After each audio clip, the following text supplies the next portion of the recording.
এ বাবা, বাবা কি করছো তুমি?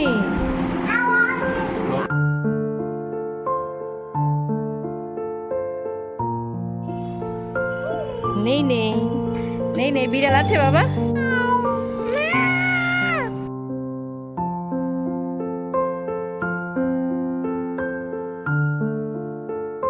Open your mouth.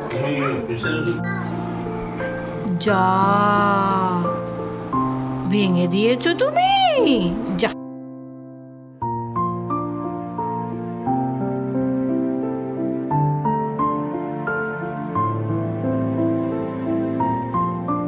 লা লা। আমার বাবাকে, এইটা আমার বাবা। না না না না, এ বাবা কি করেছো তুমি? কি করেছো? হ্যাঁ তোলো, হ্যাঁ সব তুলে দাও, সোফায় তোলো। হ্যাঁ সব তুলে দাও বাবা, গুছিয়ে রাখো তো আগের মতো, রেখে দাও সোনা। Good afternoon everyone, welcome back to my channel. আশা করছি তোমরা সবাই ভালো আছো আর আমরাও ভালো আছি। আজ আবার তোমাদের সামনে চলে এসেছি নতুন আরেকটা ব্লগ নিয়ে। আর এখন ঘড়িতে বাজে দুপুর 2টো। এখন থেকেই তোমাদেরকে সাথে নিয়ে আমি আমার আজকের ব্লগটা এখান থেকে স্টার্ট করছি। বাবা কি করছো তুমি? আউ বিক্রি করছো? দাও বাবা, মাকে একটা পেঁয়াজ দাও তো। কত দাও? কত এটা, কত? 10 টাকা? আচ্ছা দাদা এনেছে। আচ্ছা মামামকে দাও, মামামাকে দাও। এই কি করছো তুমি? আউ আউ ভেতরে ঢুকে গেছে। আজকের ব্লগটা না একটু অন্যরকমভাবে শেয়ার করার চেষ্টা করেছি। রোজ দিন তো সকাল থেকে স্টার্ট করি, আজকে তাই দুপুর থেকে স্টার্ট করলাম। আর এই যে আমাদের টুবু সোনা যে দিন দিন কত কাজের ছেলে হয়েছে তোমরা সেটা দেখতেই পাচ্ছ। সকাল থেকে যে কি দুষ্টুমি শুরু করে দিয়েছে সে আর সেটা আর বলার মতো না। লম্প জম্প এদিকে ফেলে ওদিকে ফেলে। আর এই যে এখানে দেখো আলু পেঁয়াজ রসুন নিয়ে বসেছে বিক্রি করতে। এদিকে দুপুরের লাঞ্চ করতে বসে পড়েছে মা আর বাবা। মা আর বাবার লাঞ্চ করতে করতে আমি টুকুকে সামলাচ্ছিলাম, দেন আমি খেতে বসেছি। বা ওদিকে আবার ছেলের দায়িত্ব দিয়েছিলাম তার দাদানার কাছে। আমি খেতে বসেও না মার সাথে কিছু কথা বলতে বলতে লাঞ্চটা কমপ্লিট করছিলাম। সত্যি বলতে মনটা না ভীষণ অস্থির হয়েছিল। চারদিকে মানুষের যে এমন পরিস্থিতি, বিশেষ করে আমরা মেয়েরা কোথাও যেন আজকাল আর সেফ নই। কেন থাকবে মেয়েদের মনে এত ভয়? কেন থাকবে মেয়েরা এত ভয়তে? আজ এই সমাজে প্রতিটা মেয়ের মনে এই প্রশ্ন জেগে উঠেছে। ছোটবেলা থেকে বড় হওয়ার সময় আমরা মেয়েদের অনেক রকমের প্রশ্নের মধ্যে রাখি। রাতের পর বাইরে বেরোনো যাবে না, বেশি রাত অবধি বাইরে থাকা যাবে না, কোথায় গিয়েছিলে, কেন গিয়েছিলে, কার সাথে গিয়েছিলে, এই সমস্ত কিছুই মেয়েরা বা মেয়েদের বাড়ির লোকেরা প্রশ্ন করে থাকি। আচ্ছা আমরা তো কখনো এটা ভাবি না এত রকমের রেস্ট্রিকশন, এত রকমের প্রশ্ন, এত রকমের বাধা মেয়েদের ক্ষেত্রে কেন হয়? কিসের ভয় মেয়েদের? মেয়েদের কি মেয়েদেরই ভয় নাকি ছেলেদের থেকে ভয়? টাটা করে দাও তো বাবা, টাটা করে দাও, দাও হাম্পি করে দাও, হাম্পি করে দাও। এই যে এদিকে তাকিয়ে হাম্পি করে দাও, দাও, দাও, দাও, দাও। এই ব্লগটা না শ্যুট করেছিলাম 2 দিন আগে। এডিট করে 2 দিন পর আজ ভয়েস দিতে বসে না মনটা এতটাই অস্থির হয়ে আছে যে আমার ভিডিওর সাথে কথার হয়তো মিল নাও থাকতে পারে। কিছু প্রশ্ন আজ না করে তোমাদের পারছি না, কিছু কথা শেয়ার না করে আজ আর পারছি নেই না। নেই নেই নেই, বিড়াল আছে বাবা? বিড়াল শোনা,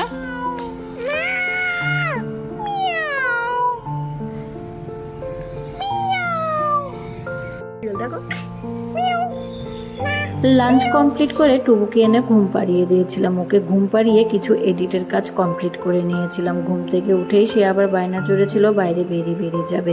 বৃষ্টির জন্য বেশ কয়েকদিন ওকে নিয়ে বের হওয়া যাচ্ছিল না, অগত্যা ওকে নিয়ে বাইরে বেরোতেই হলো। ওই বাড়ির আশেপাশে একটু ঘোরাফেরা করছিলাম আর ওই বিড়াল দেখিয়ে এনে শান্ত করে হাতে একটা জেমসের প্যাকেট ধরিয়ে দিয়েছিলাম। ওকে রেখে আমি চলে এসেছি ওপরে, সন্ধে দিয়ে শুকনো জামা কাপড়গুলো ভাঁজ করে নিচ্ছিলাম। মেয়েদের নিশ্চয়ই ছেলেদের থেকেই ভয়। কেন হবে এই ভয়টা?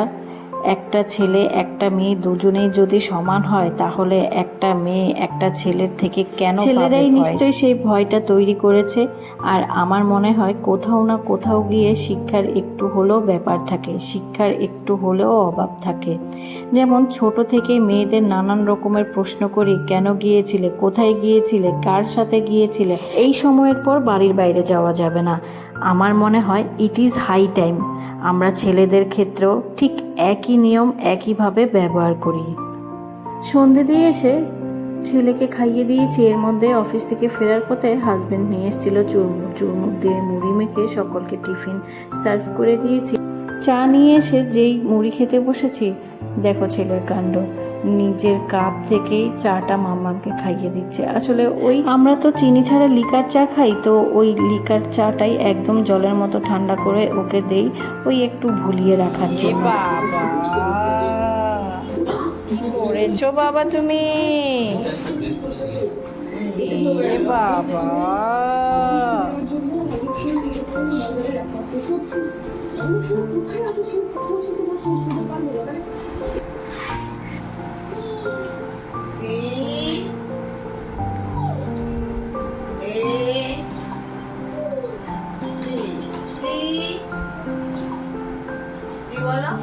বলো বাবা, নামও কি বলছে না?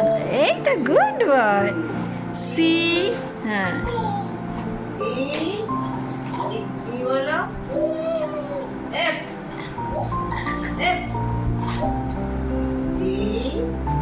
আচ্ছা তুমি রাইমসটা বলো তো। Johnny Johnny papa telling lies no papa open your mouth ha ha ha. যা ভেঙে দিয়েছো তুমি, যা কি হবে? চা টিফিন কমপ্লিট করে ওকে না ওই খেলার ছলে ছলে একটু পড়ার অভ্যেসটা তৈরি করি আর কি, যতটুকুনি খেলার ছলে ছলে শেখানো যায় আর কি। তবে ছোটবেলা থেকে পড়াশোনার পাশাপাশি অন্য সব রকমের শিক্ষা দিয়ে ওকে মানুষের মতো মানুষ করে তোলার চেষ্টা করব আমি একজন পুত্র সন্তানের মা, আমার একটা ছোট্ট ছেলে সন্তান রয়েছে। আমি তো আরজিগড়ের এই ঘটনার পর থেকে তীব্রভাবে বিশ্বাস করি আমি আমার ছেলেকে এমনভাবে মানুষ করব যে ও প্রত্যেকটা মেয়েকে সম্মান তো দিতে শিখবেই, বরং কোথাও যদি দেখে কোনো মেয়ের ওপর অন্যায় হচ্ছে, অবিচার হচ্ছে, ও যেন যারা ওই মেয়েটার ওপর অন্যায় করছে তাদের ভেঙে গুঁড়িয়ে দিতে পারে, অন্যায়ের প্রতিবাদ করতে পারে। এইরকমভাবেই আমি আমার ছেলেকে মানুষ করব। আর আমার মনে হয় প্রত্যেকটা ছেলেদের মায়েরই তাদের ছেলেদের এইভাবে মানুষ করা উচিত। তাহলেই মনে হয় মেয়েরা কোনোভাবে কোনো ছেলেদের থেকে ভয় পাবে না ছেলেদের থেকে কোনো মেয়েরা। আজকে আরজিগড়ের ঘটনা তো আমরা সবাই শুনেছি, সবাই দেখছি।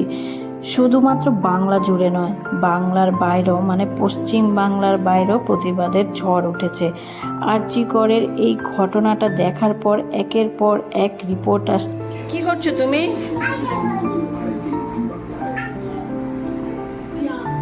সারা ঘরের অবস্থা, এগুলো কি করেছো তুমি সারা ঘরে বাবা? হ্যাঁ নানু করেছে, বলছে নানু নানু নানু করেছে। হ্যাঁ আজকের ভিডিওর স্টার্টিংয়েই তোমাদের বলেছিলাম না যে আমার ভিডিওর সাথে ভয়েসের হয়তো তোমরা কোনো মিল খুঁজে নাও পেতে পারো। আসলে ভিডিওটা যখন করেছি তখন এই মনোভাবটা ছিল না, তবে ভয়েস ওভার দিতে বসে না এই কথাগুলো ভেতর থেকেই উঠে আসছে, তাই আর ভিডিওর সাথে ভয়েসটা মিলিয়ে ভয়েস ওভার করতে পারছি না।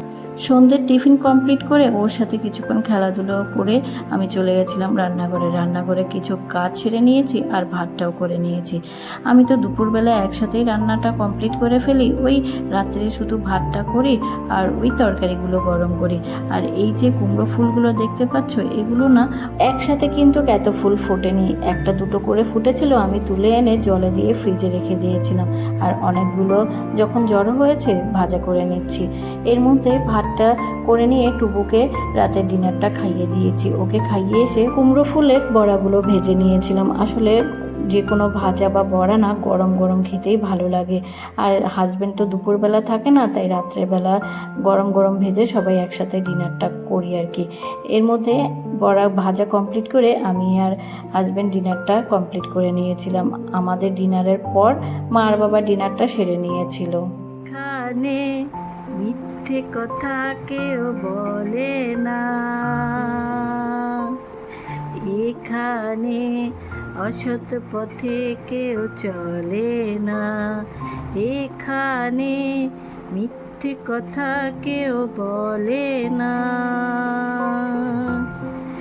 এখানে অসৎ পথে কেউ চলে না, লা লা লা লা লা লা লা লা, হো হো হো হো হো হো হো।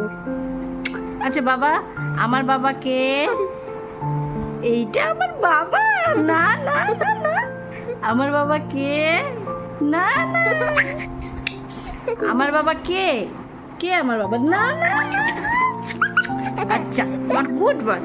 আমার বাবাকে আমি খুব ভালোবাসি, ভীষণ ভালোবাসি। একের পর এক অডিও আসছে, একের পর এক নতুন নতুন নিউজ শুনতে পাচ্ছি। আর সেই নিউজগুলো শুনে নিজের ভেতর থেকে শিহরিত হয়ে উঠছি যে ওই মেয়েটার উপর কতটাই না অত্যাচার হয়েছে। একবার যদি নিজে ভীষণ ডিপলি চিন্তা করো না, সত্যি বলছি গায়ে কাঁটা দিয়ে উঠবে। মেয়ে হিসেবে না সত্যি ভয় তৈরি হবে, আমরা কি সত্যিই স্বাধীন? আমার মতো যাদের ছেলে রয়েছে ঘরে, সেটা ছোট হোক বড় হোক যেমনই হোক না কেন, মায়েদের প্রত্যেকটা বাড়ির লোকের প্রত্যেকটা ছেলেকে প্রশ্ন করা উচিত, কোথা থেকে এসেছো, কোথায় গিয়েছিলে। এই সমস্ত প্রশ্নের জবাব তাদেরকেও দিতে হবে। এই জিনিসগুলো করা আমার মনে হয় উচিত, তাহলেই বোধহয় এই সব একটু হলেও কমানো যেতে পারে। তাই আমি তো প্রতিজ্ঞা নিয়েইছি, আমি আমার ছেলেকে এইভাবেই মানুষ করব। আমি আমার বাবাকে দেখেছি, আমার হাজবেন্ডকে, আমার শ্বশুর, আমার দাদা, আমার আশেপাশের সকলকেই দেখেছি মেয়েদের কতটা সম্মান করে। আমি আমার ছেলেকেও ঠিক ওইভাবেই মানুষ করব, যাতে প্রত্যেকটা মেয়েকে সম্মান করতে পারে। বন্ধুরা, আজকের ভিডিওটা এখানেই শেষ।